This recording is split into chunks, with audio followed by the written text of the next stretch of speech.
آپ میری سٹوری کو پورا سننا، بہت مزہ آئے گا۔ یہ آج سے تقریباً 30 سال پہلے کا واقعہ ہے جو میرے ساتھ پیش آیا تھا۔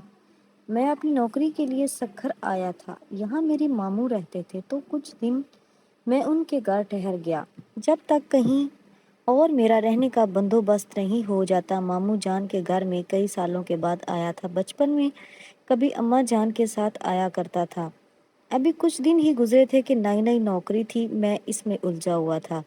ایک رات میں دیر سے گھر لوٹا، کھانا کھا کر میں اپنے کمرے کی جانب بڑھا تو مجھے ایسا محسوس ہوا کہ کوئی اوپر کی جانب گیا ہو۔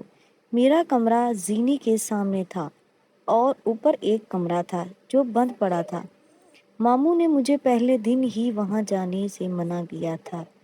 کیوں یہ نہیں بتایا تھا؟ میں نے بھی زیادہ نہ پوچھا۔ مگر اس وقت کون گیا ہوگا وہاں؟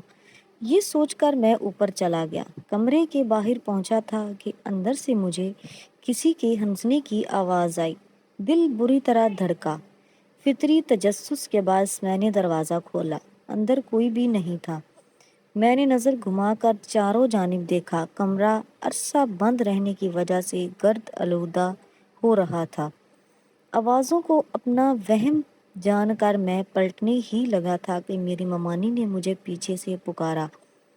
میں نے چونک کر دیکھا۔ مجھے حیرت بھی ہوئی کہ وہ کبھی سیڑھیاں نہیں چڑھتی تھی، پھر اوپر، مگر انہوں نے کہا کہ مجھے اوپر آتے دیکھا تو میرے پیچھے چلی گئیں۔ مجھ سے پوچھا تو میں نے بتایا کہ مجھے لگا کوئی یہاں آیا ہے، دیکھنے چلا آیا۔ خیر میں ان کے ساتھ نیچے آنے لگا۔ ابھی 2-3 سیڑھیاں ہی اترے ہوئے کہ مجھے محسوس ہوا کہ کوئی میرے پیچھے پھر ہنسا ہو، مگر وہاں تو ممانی تھی۔ میں نے ڈرتے ڈرتے اپنی گردن گھمائی اور میرے ہوش اڑ گئے۔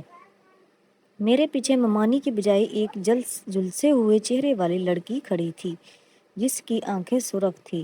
خوف سے میں سیڑھیوں سے نیچے گر پڑا۔ وہ آہستہ آہستہ میرے پاس آ رہی تھی۔ میری آواز حلق میں ہی رہ گئی تھی۔ بمشکل میں چیخا تو میری آواز پر ممانی اور ماموں اپنے کمرے سے بھاگے آئے۔ میری حالت بہت غیر ہو چکی تھی۔ میں نیم بے ہوشی میں تھا، مگر مجھے وہ لڑکی اپنے سامنے محسوس ہو رہی تھی۔ ماموں شاید سمجھ چکے تھے مجھے کیا ہوا ہے۔ انہوں نے مجھ پر دم کیا اور اپنے کمرے میں لے گئے۔